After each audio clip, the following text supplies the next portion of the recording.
The complete works of Swami Vivekananda, Volume 2, Section 2, Jnana Yoga, Realisation. Lecture delivered in London, 29th October 1896. I will read to you from one of the Upanishads.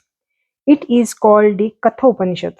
Some of you perhaps have read the translation by Sri Edwin Android called The Secret of Death.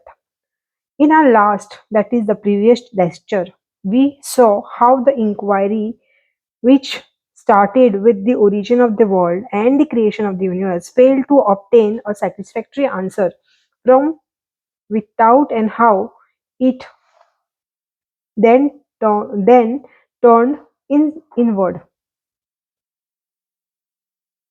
This book psychologically takes up that suggestions, questioning into the inner nature of man.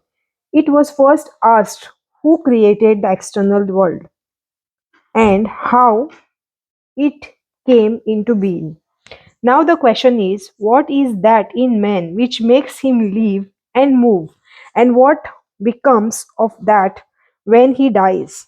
The first philosopher, the first philosopher studied the material substance and tried to reach the ultimate through that. At the best, they found a personal governor of the universe, a human being immensely magnified, but yet to all intents and purposes of human being. But that could not be the whole truth. At best, it could be only partial truth. We see this universe as human being, and our God is our human explanation of the universe. Suppose a cow were philosophical and had religion. It would have a cow universe and a cow solution of problem, and it would not be possible that it should see our God. Suppose cat became philosopher, they would see cat universe and have cat solution of the problem of the universe and the cat ruling it. So we see from this that our explanation of the universe is not the whole of the solution. Neither does our conception cover the whole of the universe.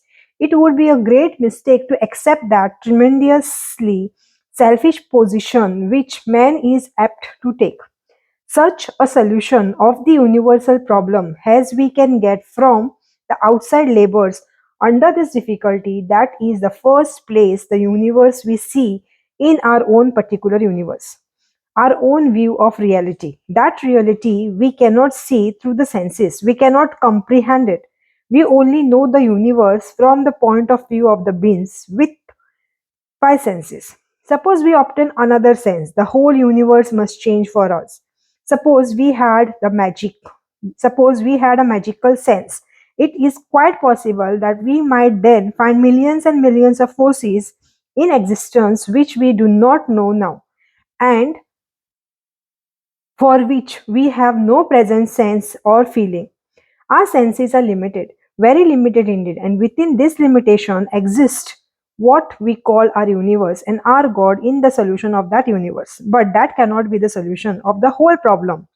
But man cannot stop there. He is a thinking being and wants to find the solution which is comprehensively explain all the universes. He wants to see the world which is at once the world of man and of God and of all possible beings to find this and to find the solution which will explain all phenomena. We see we must first find the universe which includes all universes. We must find something which by myself or by itself must be the material running through all the various planes of existence, whether we apprehend it through the senses or not. If we could possibly find something which we could know has a common property of the lower as well as the higher worlds, then our problem would be solved. Even if by the sheer force of logic alone we could understand that there must be one basis of all existence, then our problem might approach to some sort of solution. But this solution certainly cannot be obtained only through the world we see and we know, because it is only the partial view of the whole. Our only hope then lies in penetrating deeper. The early thinkers discovered that the further they were from the center, the more marked were the variation and differentiation, and that the nearer they approached the center, the nearer they were to unity. The nearer we are to the center of the circle, the nearer we are to the common ground in which all the radii meet, and the further we are from the center, the more divergent is our radial line from the others. The external world is far away from the center, and so there is no common ground in it where all the phenomena of existence can meet. At best, the external world is but one part of the whole phenomena. There are other parts, the mental, the moral, and the intellectual, the various planes of existence, and to take up only one and find a solution of the whole out of the one is simply impossible. We first, therefore, want to find somewhere a center from which has it where all the other planes of the existence starts, and standing there we should try to find a solution. That is a purpose. And where is that center? It is within us. The ancient sages penetrated deeper and deeper until they found that in the innermost core of the human soul is a center of the whole universe. All the planes gravitate towards that one point. That is the common ground, and standing there alone can we find the common solution. So, the question who made this world is not very philosophical, nor does its solution amount of anything. This, the Katha Upanishad, speaks in a very figurative language. There was in ancient times a very rich man who made a certain sacrifice which required that he should give away everything that he had. Now, this man was non sincere. He wanted to get the fame and glory of having made the sacrifice, but he was only giving things which were of further use to him, which were of no further use to him. For example, old cows, barons, blinds, and lamps. He had a boy called Nachiket He had a boy called Nachiket. This boy saw that his father was not doing what was right and that he was breaking his vow, but he did not know what to say to him. In India, father and mother are living gods to their children. And so the boy approached the father with the greatest respect and humbly inquired of him, Father, to whom are you going to give me? For your sacrifice requires that everything shall be given away. The father was very much vexed at this question and replied, What do you mean, boy? A father giving away his own son? The boy asked the question a second and a third time, and then angry father answered, Die I give up to death. That is Yam. The story goes on to say that the boy went to Yam, the god of death. Yam was the first man who died. He went to heaven and became the governor of all the Prithis, all the good people who died. Go and live with him for a long time. He is very pure and a holy person, chaste and good, as his name Yam implies. So the boy went to Yama's world, but even gods are sometimes not at home, and 3 days this boy had to wait there. After third day, Yam returned. Oh, learned one, said Yam, you have been waiting here for 3 days without food, and you are a guest worthy of respect. Salutation to thy, O Brahmin, and welfare to me. I am very sorry I was not at home, but for that I will make amends. Ask three boons, one for each day. And the boy asked, My first boon is that my father's anger against me may pass away, that he will be kind to me and recognize me when you allow me to depart. Yum granted this fully. The next boon was that he wanted to know about certain sacrifice which took people to heaven. Now we have seen that the oldest idea which we got in the Samvita portion of the Vedas was only about heaven, where they had bright bodies and lived with the fathers. Gradually, other ideas came, but they were not satisfying. There was still need for something higher. Living in heaven would not be very different from life in the world. At best, it would only be a very healthy, rich man's life, and with plenty of sense enjoyment and a sound body which knows no disease. It would be this material world only a little more refined, and we have seen the difficulty that the external material world can never solve that problem. So, no heaven can solve the problem. If this world cannot solve the problem, no multiplication of this world can do so. Because we must always remember that matter is only an infinite infinitesimal part of the phenomena of nature. The vast part of phenomena which we actually see is not matter. For instance, in every moment of our life, what a great part is played by thoughts and feelings, and compared with the material phenomena outside, how vast is this internal world with its tremendous activity. The sense phenomena are very small compared with it. The Haven solution commits this mistake. It insists that whole of the phenomena is only in touch, taste, sight, etc. So this idea of heaven did not give full satisfaction to all. Yet Nachiket has a second boon about some sacrifice through which people might attain to this heaven. There was an idea in the Vedas that this sacrifice pleased the god and took human to heaven. In studying all religions, you will notice the fact that whatever is old becomes holy. For instance, our forefather in India used to write on brinch bark, but in time they learned how to make paper. At the Brinchwalk is still looked upon a very holy, when the utensil is which they used to cook in ancient times were improved upon, the old ones became holy. And now and nowhere is this idea more kept up than in India. Old methods, which must be 9 or 10,000 years old, has of rubbing two sticks together to make fire are still followed. At the time of sacrifice, no other method will do.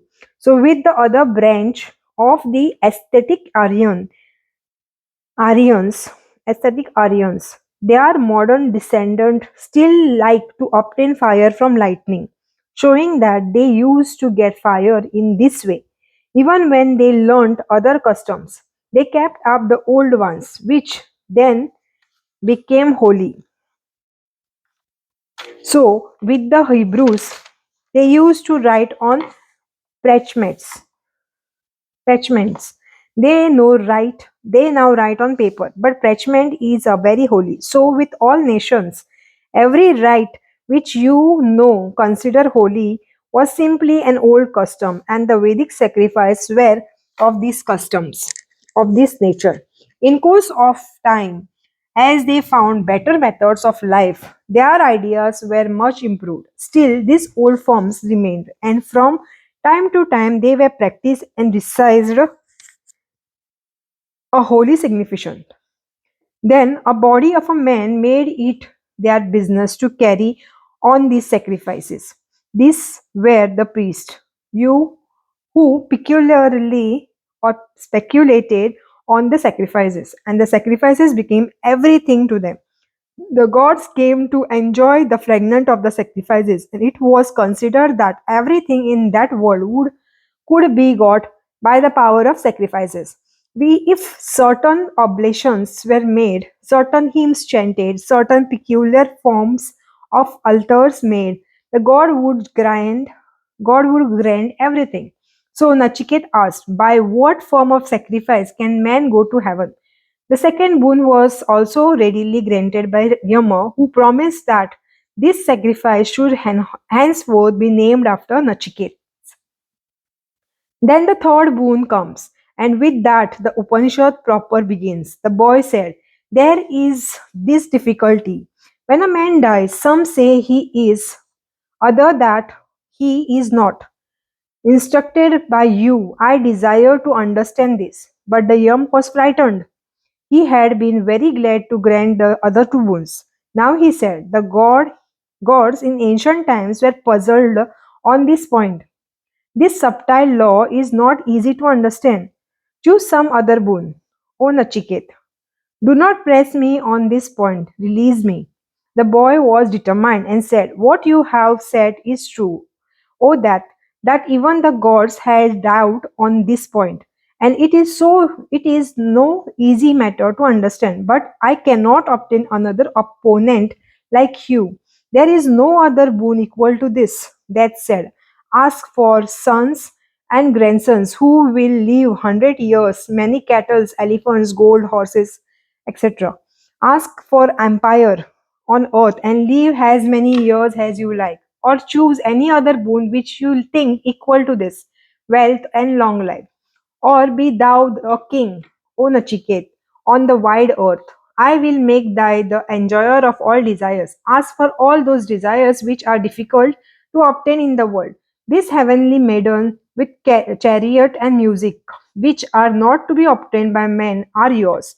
Let them serve you, O Nachiket, but do not question me as to what comes after that. Nachiket said, these are merely things of a day, oh that they wear away the energy of all the sense organs. Even the longest life is very short. These horses and chariots, dances and songs may remain with thy. Men cannot be satisfied by wealth. Can we return wealth when we behold thy? We shall live only long as thou desirest. Only the boon which I have asked is chosen by me. Yam was pleased with the answer and said, perfection is one thing and enjoyment another.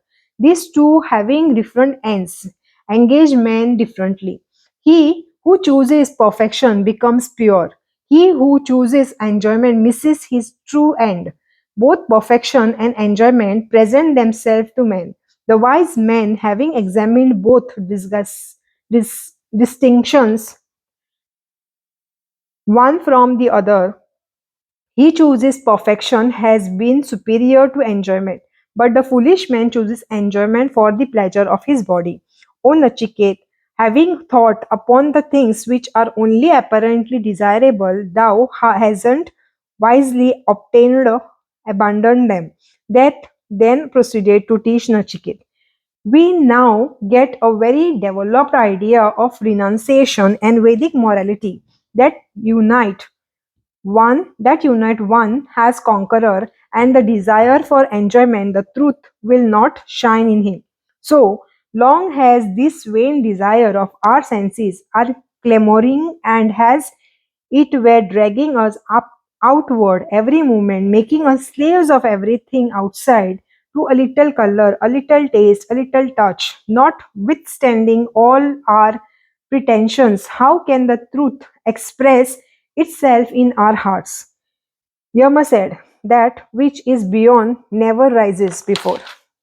The mind of the thoughtless child, deluded by the folly of riches. This world exists, the other does not. Thinking thus, they come again and again under my power. To understand this truth is very difficult.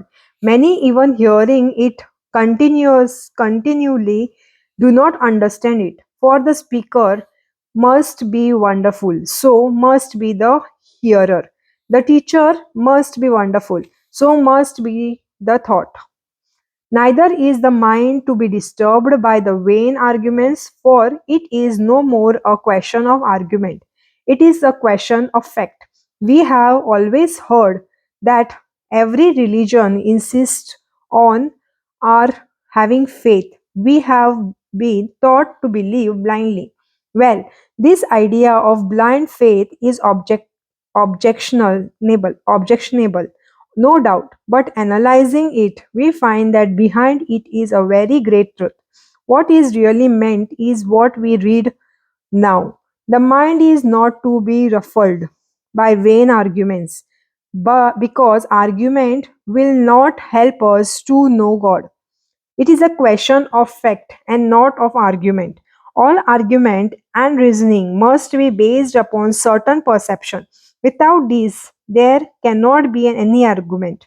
Reasoning is the method of comparison between certain facts which we have already perceived. If these perceived facts, if these perceived facts are not there already, there cannot be any reasoning. If this is true of external phenomena, why should it not be so of the internal? The chemist takes certain chemicals and certain results are produced. This is the fact. You see it, sense it, and make that the basis on which to build our all your chemical arguments. So with the physicist, so with all other sciences, all knowledge must stand on perception of certain fact, and upon that we have to build our reasoning. But curiously, even the vast majority of mankind think, especially at the present time, that no such perception is possible in religion. That religion can only be apprehended by vain arguments. Therefore, we are told not to disturb the mind by vain arguments. Religion is a question of fact, not of talk. We have to analyze our own soul to find what is there. We have to understand it and to realize what is understood. That is religion. No amount of talk will make religion. So, the question whether there is God or not can never be proved by argument, for the arguments are as much on one side has on the other. But if there is a God, He is in our own hearts. Have you even seen Him? The question as to whether this world exists or not has not yet been decided, and the debate between the idealistic and the realistic is endless. Yet we know that the world exists and that it goes on. We only change the meaning of the words. So, with all the questions of life, we must come to the fact. There are certain religious fact which, as in external science, have to be perceived, and upon them religion will be built. Of course, the external claim, the extreme, of course, the extreme claim that you must believe every dogma of the religion is degenerating to the human mind. The man who asks you to believe everything degrades himself as, and if he believe degrades you too. The sages of the world have only the right to tell us that they have analyzed their minds and have found these facts. And if we do not do the same, we shall also believe and not before. That is all that there is in the religion. But you must always remember this, that as a matter of fact, 99.9% of those who attack religion have never analyzed their mind, have never struggled to get at the facts. So their argument do not have any weight against religion any more than the word of the blind man who cries out, "Who you are all fools who believe in the sun," would affect us. This is one great idea to learn and to hold on to. This idea of realization, this term, turmoil and fight and difference in religion will cease only when we understand that religion is not in books and temples. It is an actual perception. Only the man who has actually perceived God and the soul has religion. There is no real difference between the highest ecclesiastical giant call who can talk by volume and the lowest, most ignorant materialistic. We are all atheists. Let us confess it. Mere intellectual assent does not make us religious. Take a Christian or a Mohammedan or a follower of any other religion in the world.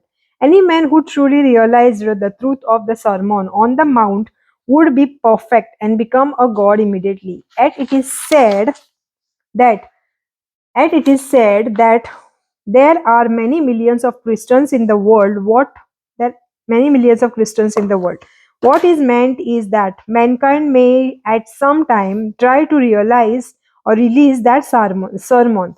Not one in 20 million is a real Christian. So in India there are said to be 300 millions of Vedantins. But if there were one of in the thousand who had actually realized religion, this world would soon be great changed. We are all atheists, and yet we try to fight the man who admits it. We are all in the dark. Religion is to us a mere intellectual assent, a mere talk, a mere nothing. We often consider a man religious who can talk well, but this is not religion. Wonderful methods of joining words, rhetorical powers, and explaining text of the books in the various ways. These are only for the enjoyment of the learned and not religion. Religion comes when that actual realization is our own soul begins. That will be the dawn of religion, and then alone we shall be moral. Now we are not much more moral than the animals. We are only held down by the whips of society. If society said today, I will not punish you if you steal, we should just make a rush for each other's property. It is the policeman that makes us moral. It is a social opinion that makes us moral, and really we are little better than animals. We understand how much this is so in the secret of our own heart. So religious and how and have no right to look down on others. So let us not be hypocrites. Let us confess that we are not religious and have no right to look down on others. We are all brothers, and we shall be truly moral when we have realized religion. If you have a certain if you seen if you have seen a certain country and a man forces you to say that you have not seen it, still in your heart of hearts you know you have. So when you see religion and God in a more intense sense, then you see this external world, nothing will be able to shake your belief. Then you have faith, real faith. That is what is meant by the word in your gospel. He who has faith, even has a grain of a mustard seed, then you will know the truth because you have become the truth. This is the watchword of Vedant, realized religion. No talking will do, but it is done by great difficulty. It has hidden himself inside the atom, this ancient one who resides in the inmost recesses of every human heart. The sages realized him through the power of introspection and got beyond both joy and misery, beyond what we call virtue and vice, beyond good and bad deeds, beyond being and non being. He who has seen him has seen the reality. But what then about heaven? It was the idea of happiness minus unhappiness. That it to say what we want is the joys of this life minus its sorrows. That is very good idea, no doubt. It comes naturally, but it is a mistake throughout because there is no such thing as absolute good nor any such thing as absolute evil. You have all heard of that rich man in Rome who learned one day that he had only about £1 million of his property left. He said, what shall I do tomorrow? And forthwith committed suicide. £1 million was a poverty to him. What is joy and what is sorrow? It is a vanishing quality.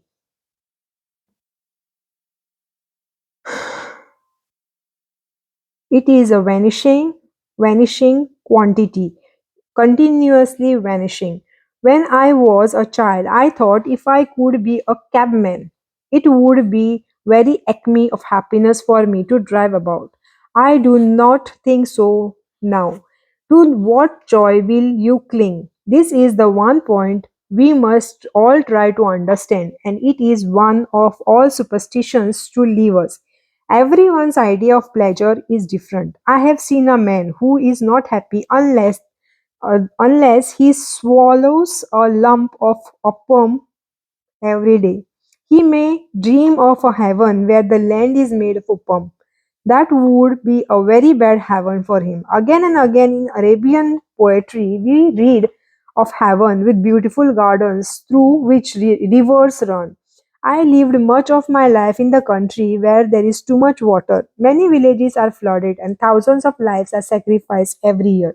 So my heaven would not have gardens through which rivers flow. I would have a land where there is very little rainfalls.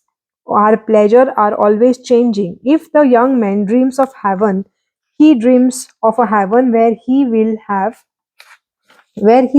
caused by the power of expression. In some it is expressed more, in others less, but this difference of expression has no effect upon the atma.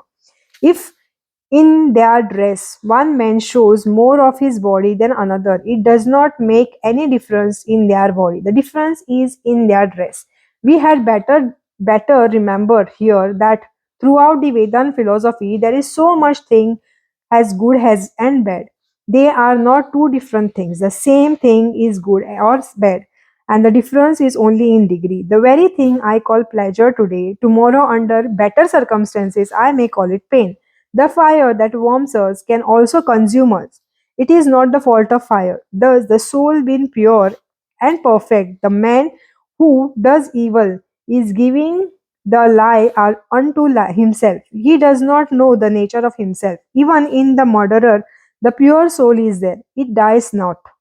It was his mistake. He could not manifest it. He had covered it up. Nor in the man who thinks that he is killed is the soul killed. It is eternal. It can never be killed, never destroyed. Infinitely smaller than the smallest, infinitely larger than the largest. This Lord of all is present in the depth of every human heart. The sinless benefit of all misery. See him in the body, the spaceless at seeming to occupy space, infinite, omnipresent, knowing such to be the soul. The sage never are miserable. This Atma is not to be realized by the power of speech, nor by the vast intellect, nor by the study of Vedas. This is a very bold utterance. As I told you before, the sages were very bold thinkers and never stopped at anything. You will remember that in India, these Vedas are regarded in a very much higher light than even the Christian regarding their Bible. Your idea of revelation is that a man was inspired by God. But in India, the idea is that things exist because they are in the Vedas. In and through the Vedas, the whole creation has come. All that is called knowledge is in the Vedas. Every word is sacred and eternal. Eternal has this soul without beginning, without end.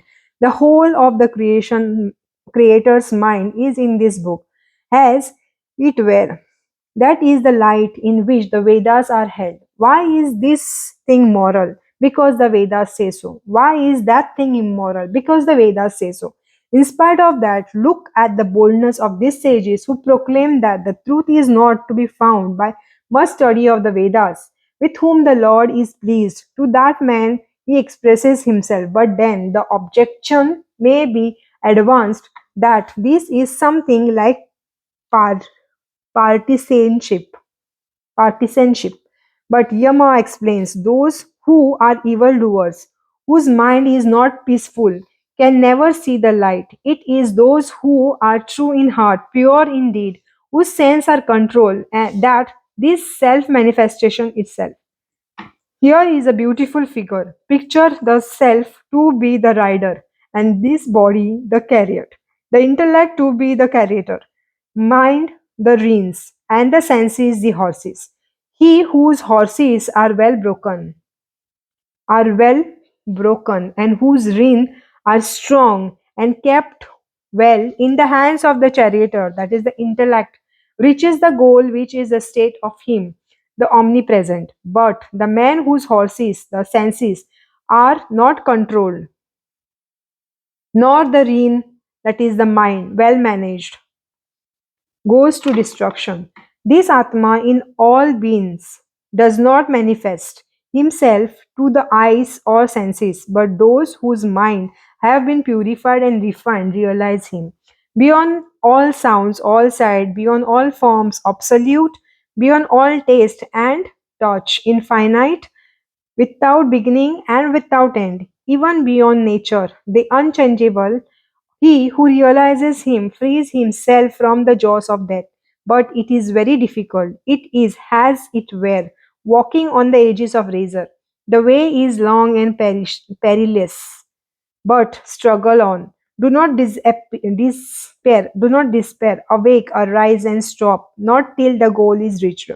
The one central idea throughout all the Upanishads is that of realization. A great many questions will arise from the time to time, and especially to the modern man. There will be the questions of utility. There will be the various other questions, but in all we shall find that we are prompted by our past association. It is the association of the idea that has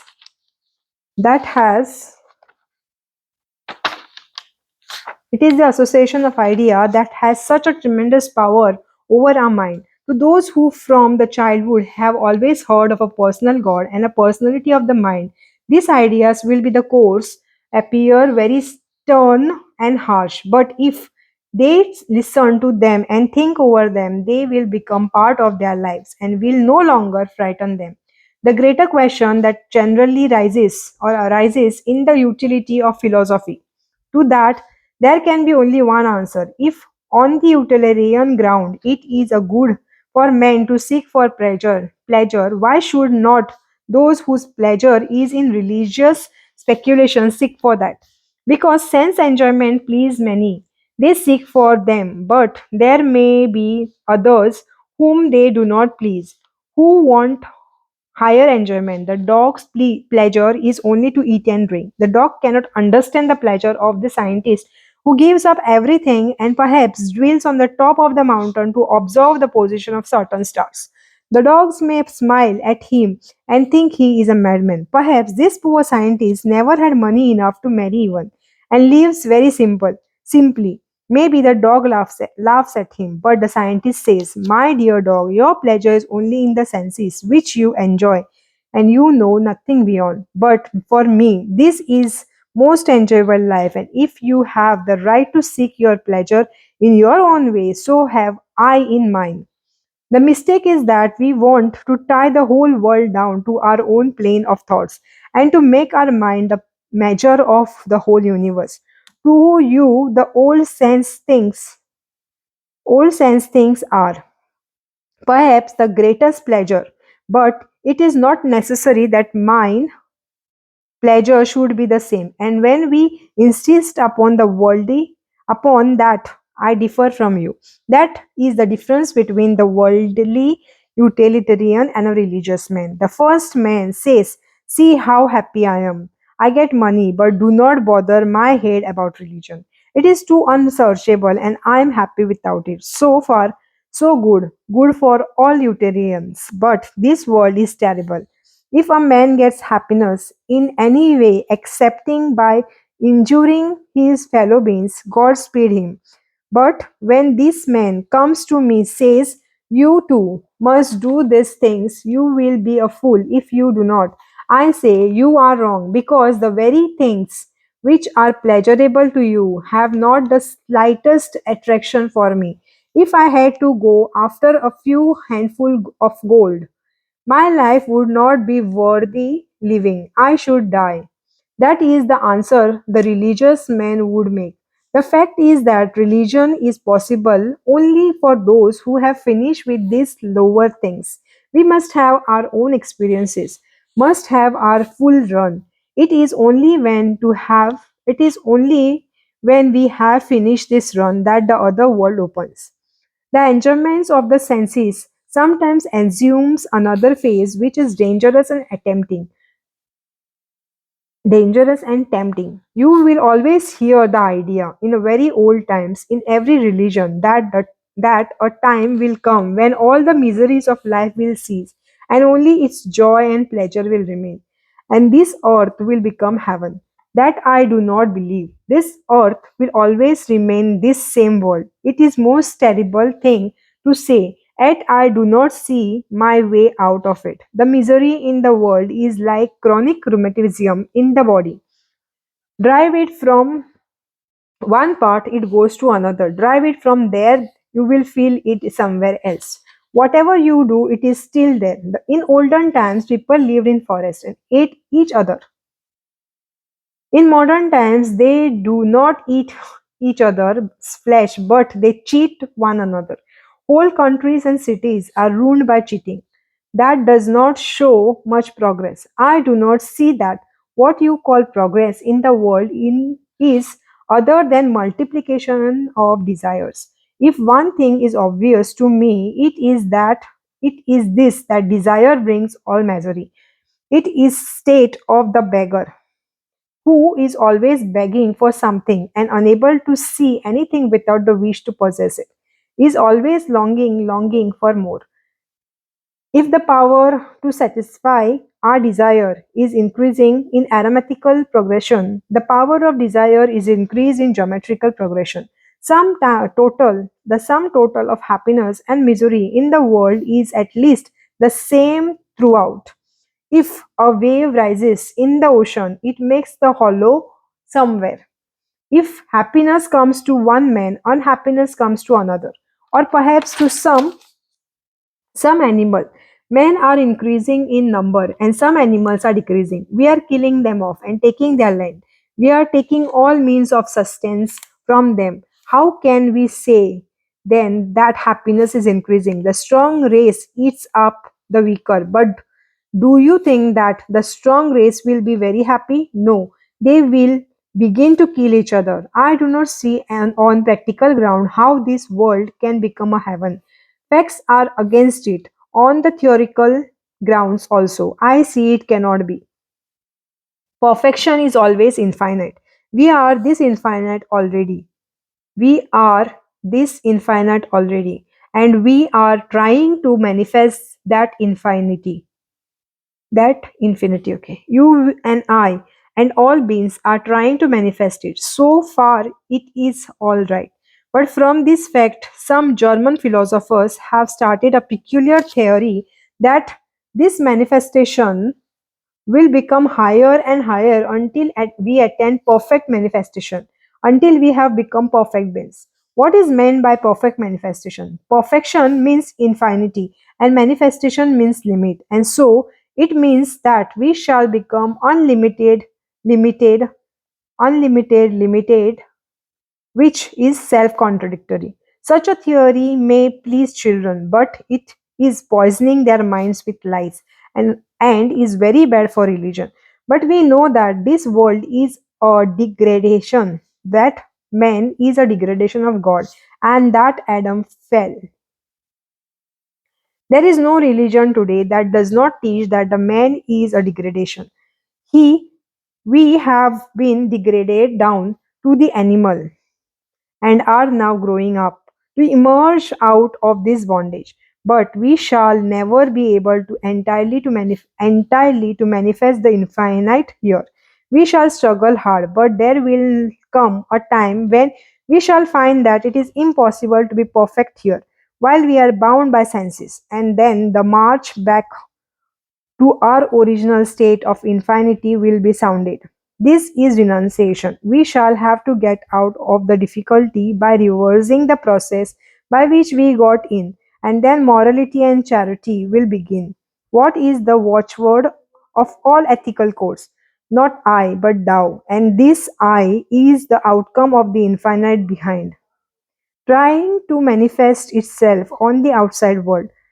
This little I is the result, and it will have to go back and join the infinite, its own nature.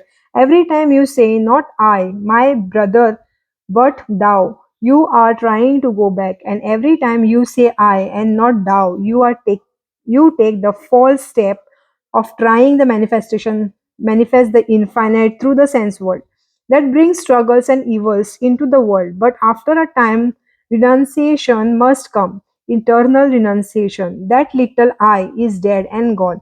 Why care so much for this little life?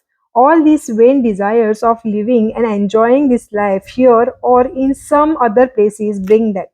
If we are developed from animals, the animals also may be degraded men. How do you know it is not so? You have seen that the proof of evolution is simply this. You will find you find a series of bodies from the lowest to the highest rising in the gradually ascending scale. But from that, how can you insist that But from that, how can you insist that it is always from the lower upward and never from the higher downwards? The argument applies both ways, and if anything is true, I believe it is that the series is repeating itself in going up and down. How can you have evolution without evolution? Involution. How can you have evolution without involution? Our struggle for higher life shows that we have been degraded from the high state. It must be so, only it may vary as to details. I always cling to the idea set forth with one voice by Christ, Buddha, and the Vedanta that we must all come to perfection in time, but only by giving up this imperfection. This world is nothing. It is at better only a hideous caricature or shadow of reality. We must go to the reality. Renunciation will take us to it. Renunciation is a very basis of our true life. Every moment of goodness and real life that we enjoy in when we do not think of ourselves. This little separate self must die. Then we shall find that we are in a real and that reality is God. And He is our own true nature and He is always in us and with us. Let us live in Him and stand in Him. It is the only joyful state of existence. Life on the plane of the Spirit is the only life, and let us all try to attain to this realization.